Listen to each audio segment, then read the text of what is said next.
अच्छा, एक और ट्रेंड शुरू हुआ है। हाँ, जिन लोगों के 101 किसी का आ गया साहब, उसके 166 नंबर आए थे, और वो जो है वो किसी रिजर्व कैटेगरी में, कोई रिजर्व कैटेगरी की थी, वो रिजर्व कैटेगरी में भी क्वालिफाई नहीं कर सकती हो, क्योंकि रिजर्व कैटेगरी का भी मिनिमम चार्ज 250 है। तो उसे 166 नंबर वाली ने सुसाइड कर लिया 1 करोड़ के चक्कर में। ओह, अच्छा। तो अब ये जो इंसेंटिव है, इंसेंटिव टू सुसाइड है, मेरे ख्याल से हमको इसको चैलेंज करना पड़ेगा साहब कि this is incentive to suicide. हाँ, this is also a very dangerous precedent, right. And एक चीज तो सर, मीडिया ने इतना खराब कवरेज किया पूरा, आपको मैं बताऊं, वन इंसिडेंट जो which and went unnoticed pretty much, ये जो था दहिया, जो कि बाद में निकाल दिया गया बर्गर खाने के चक्कर में। आपको याद होगा, ये नाचे चला जा रहा था जब तक घुंघरू ना टूट जाए दहिया नाचेगा। आपको याद है ना, वो पागलों की तरह नाचे चला जा रहा था। He was dancing in front of the photographs of those 22 kids जो कि इस पूरे में those who had committed suicide, और उसमें से एक के पेरेंट खड़े थे सामने। मीडिया ने दिखाया नहीं, मीडिया ऑल्सो पैनिक्ड यार। Media did a very bad job. मैंने तो मीडिया के मुंह पे कहा है, this is about the students. पहले तो तुमने कवर नहीं किया जब गंदगी चल रही थी वहां पर, उसमें उसके आप क्लियर कर लीजिए आराम से, कोई नहीं, हमारे दर्शक जुड़े हुए हैं। Get your breath back and your mojo back, आराम से, टेक योर टाइम।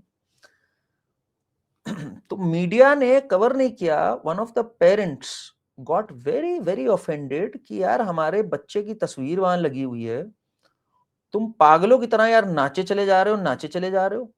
और कल भी यही हुआ यार। तुम्हें तो था, अगर तुम जीत भी गए, मान लो तुम जीत गए, अगर खुश हो, इट वॉज अबाउट दो स्टूडेंट्स। तुमने प्रूव कर दिया कि तुम्हें घंटा फर्क नहीं पड़ता, तुम्हें अपनी अय्याशी, अपनी शैंपेन पार्टी, इसे साले सब हैंगओवर में पड़े थे। आपको पता है, ये एनडीएमसी के जो काउंसलर्स वगैरह आज सुबह गए वहां क्लीन करने साइट को, करीब करीब 400 से 500 कॉन्डम्स मिले वहां पर। मतलब क्या गंद मच रहा था इस मूवमेंट पे, इन्होंने जो गंद मचाया है वहां पे, और इसको ये लोग कह रहे हैं जेनजी ने कमाल कर दिया, जेनजी अराइव्ड। अरे भाई, they are not representatives of the gen z. ये कुछ लफंगे गुंडे वो थे जिनको आपने जेनजी बता दिया, और मीडिया ने भी बता दिया। After all it's the students.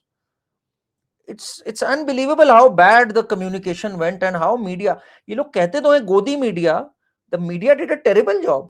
Target भी वो है हर जगह, from Bihar to Delhi, everywhere the media was targeted also। इनके पत्रकार मार भी खाए हैं, फिर भी इतने मूर्ख हैं कि इन्हीं का पक्ष रखा बाद में, इनको स्टूडेंट्स घोषित करके इसको स्ट्रांग बना दिया चीज को।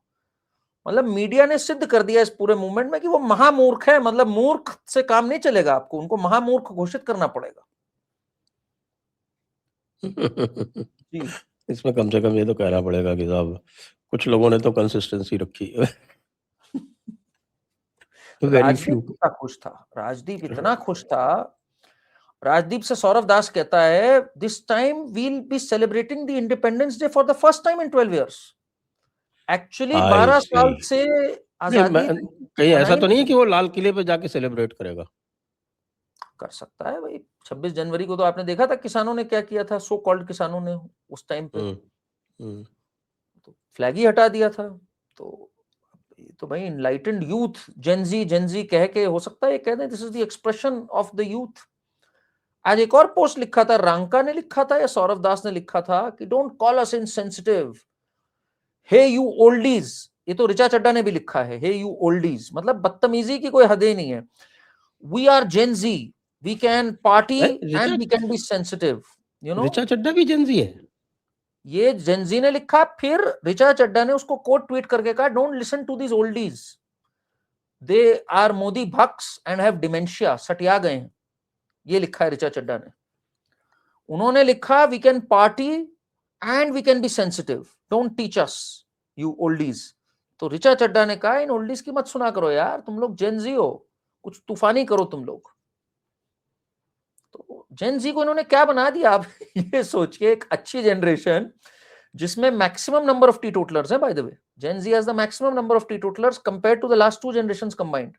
Is it? Gen Z, I didn't yes, know that. yes. I didn't know Yeah, that stuff. I'll give you some facts on Gen Z, by the way. Gen Z has the maximum number of teetotalers in the last 50-70 years. Gen Z सबसे ज्यादा enroll कर रहा है for yoga classes, for Sanskrit classes, for भक्ति classes. बहुत बहुत रुझान है Gen Z का धर्म की ओर. ऐसा नहीं है कि बिल्कुल आवारा छूटे हुए बागड़ बिल्ले हैं. ये जो इन्होंने बना दिया ये जो बॉलीवुड कोहॉर्ट वालों हमको दिखाया गया है, ये हाँ जेन जी के मार्जिन्स का भी मार्जिन है. एब्सोल्युटली गालियां दे रही हैं लड़कियां भाई. ये क्या मतलब ये कौन सा है भजन क्लबिंग का कल्चर हो गया सर यहाँ पर. मतलब there are lots of good things. Startups में Gen Z is doing pretty well. Gen Z is grown up. देखिए एक था कांग्रेस की era. As a millennial when I was growing up मुझे इतनी चीजें नहीं पता थी. प्री 2014 नहीं पता थी बहुत चीजें. Internet hadn't opened up. एक साइड का चल रहा था. History books were very different. They are waking up to this narrative कि भाई सही चीजें पता है काफी. तो इसलिए ऐसा नहीं है कि जेनजी ऐसा है यार. ये कुछ एक वोक लूनीस को पेंट कर दिया कि ये जेनजी है. पथेटिक डिसर्विस करी है ये बॉलीवुड ने. But then what do you expect from them. ये गटरवुड तो है ही ना. ये नो वंडर इसका असली नाम गटरवुड है. असली कॉकरोचेस तो यहाँ पनप रहे थे. सब आए हैं यहाँ पर इस बार. ये एक बॉलीवुड का भी बहुत बड़ा ऑपरेशन था सर ये पूरी चीज. बॉलीवुड तो वैसे ही पिटा हुआ था ना. धुरंधर के बाद से तो they still not able to breathe properly. क्या करेंगे? दे शोड अभी अप. उनकी बेचारों की सांस वापस आई कहाँ है अभी? नहीं उसने तो कहा अब अनुपमा बेचारों चोपड़ा ने. धुरंधर के बाद वो ट्राई भी कर लिया आपका. अच्छा वो जो आलिया जेम भट्ट फिल्म क्या क्या अल्फा. कौन सी थी वो आलिया भट्ट वाली? अल्फा. अल्फा. पहले जो अल्फा होते थे उन्होंने ना. ट्राई भी कर ली और वो हुआ भी नहीं कुछ. आखिरकार अल्टीमेटली कितनी चली? मैं तो I lost interest after the first 2-3 days. No it flopped pretty badly. मतलब आप उसका कल्चरल इंपैक्ट समझिए. देखिए 2-3 कल्चरल इंपैक्ट्स होते हैं. जैसे माँ बापों ने अपने बच्चे का नाम राहुल रखना बंद कर दिया राहुल गांधी के बाद. ये एक फैक्ट है. पहले रखते थे जब नाम राहुल सुना तो होगा. वो शाहरुख खान की फिल्में आती थी तो एक राहुल नाम में बड़ा सीरियस अपसर्ज था. वो पूरा इट केम क्रैशिंग डाउन जब Rahul Gandhi came to prominence after 2004. that came crashing down.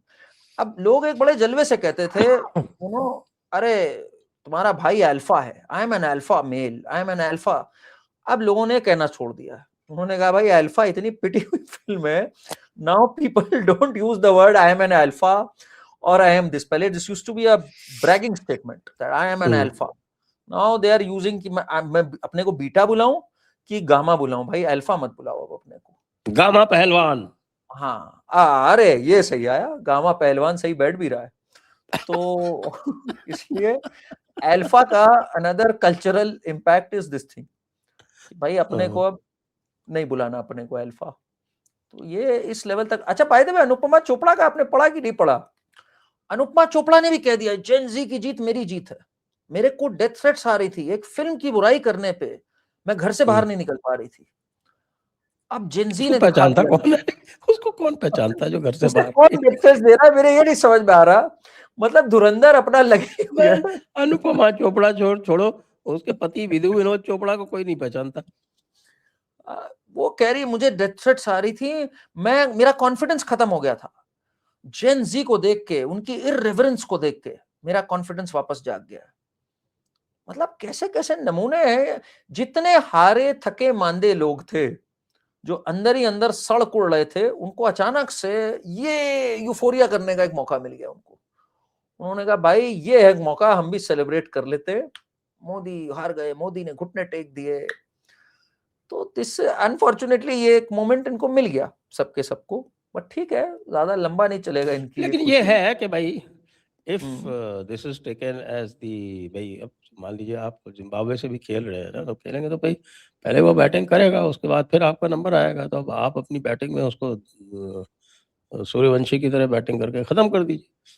तो this is the time Modi can beat them at their own game. आप स्पोर्ट्स एनालॉजी यूज करें तो एक और बताता हूँ आपको मजेदार. एक ने क्या स्पोर्ट्स एनालॉजी दी अभी. टीवी डिबेट्स पे भी जेम्स होते हैं. जेम्स ऑफ टीवी डिबेट्स एक बनना चाहिए पेज. एक से कहा कि अरे बीजेपी तो 2024 के बाद अनएक्सपेक्टेड विक्ट्रीज जीत रही है. जहां वो सोचते भी नहीं है वहां भी जीत जाते हैं अंत में. बताइए कैसे जीत गए. वेस्ट बंगाल जीत गए. दिल्ली जीत गए. सोच भी नहीं रहते तब भी जीत जाते हैं. तो कांग्रेस के स्पोक्स पर्सन का आईक्यू लेवल देखिएगा, मैं उसका नाम भूल रहा हूँ, एक अजीब सा है। वो कहता है देखिए इम्पॉसिबल मैचेस तो अर्जेंटीना भी जीत रही थी फुटबॉल में, फाइनल में क्या हुआ उनका, फाइनल में वो हार गए ना, ऐसे ही बीजेपी हारेगी। ऐसे ही बीजेपी हारेगी। मैंने कहा भाई ये किस लेवल फाइनल का, कौन सा है भाई, ये तो बताए। 2024 फाइनल था कि 19 था कि 14 था? ये तो सारे के वो सारे कह फाइनल रहे थे हैं ना। 5 साल के मतलब बाद ये वर्ल्ड कप होता है और 5 साल में 3 बार तो लगातार जीत गए फाइनल। अब कौन सा फाइनल हारेंगे ये बताएं। ब्रेन चोक मोमेंट होता है ना एक, कि यार ये है कांग्रेसी। तो कांग्रेस का जो आईक्यू लेवल है वो यही है कुल मिलाकर के, इतने खुश हो गए वो लोग, उनका मानना है अब मोदी जी अब गिर ही जाएंगे। बट एक बात है सर, एक बात तो मैं कहूंगा इस पे, now people are saying this was against FCRA and I know this was against FCRA. अभी एक कांग्रेसमैन है कोई स्मिथ नाम से यूएस के, उन्होंने कहा इफ एफसीआरए का जो अमेंडमेंट है ये इंडिया में पास होता है तो India US relations will never be the same again. It's a very big अच्छा। Statement, almost an admission. ओहो। India US relations will never be the same if these FCRA amendments pass. This is his very statement good. by the way. India ने तो US आपके हम्म USCIRF को हम्म तो मनमोहन सिंह ने ही ban कर दिया था। हाँ नहीं, यूएससीआईआरएफ FCRA की members बात have कर रहा not been हूँ। given visa since 2006। हाँ नो तब नो तो नहीं आई एम बिगड़े। सेइंग, हाँ तब तो नहीं बढ़े, पर एफसीआरए पे इनकी दुखती रग है ये है ना। मेरा क्वेश्चन ये है सर इस पे, और मेरी ऑब्जर्वेशन भी ये है, इफ मान लेते हैं हम FCRA was one of the reasons behind which कि भाई लोग कहें डीप स्टेट सीआईए सब ने डिप्लॉय किया कि यार जरा भारत में कुछ तूफानी किया जाए, they would be smiling their way to the banks कि यार अभी तो हमने एक थोड़ा बहुत चीजें टटोली, एक आध दिक्के विक्के छोड़ा, हमने थोड़ी बहुत केजरीवाल वगैरह से बात करी, हमने तो इनको हिला दिया, एक मिनिस्टर का रेजिग्नेशन करा लिया, मोदी जी को इंस्टा पे आना पड़ गया, विदेशी कवरेज बहुत तगड़ी हो गई है, गार्डियन पार्डियन की, आज ग्रेटा थनबर्ग भी गई थी by the way, Indian high commission वहां Thunberg में। हाँ वो That भी आई makes हुई, it absolutely clear। एब्सोल्युटली। हाँ तो they, don't you think they would be emboldened कि यार अभी तो हमने एक किया उससे इतना हिला दिया, 10 और करो तो हम इनकी कमर तोड़ सकते हैं। उनकी सोच तो यही होगी ना सर।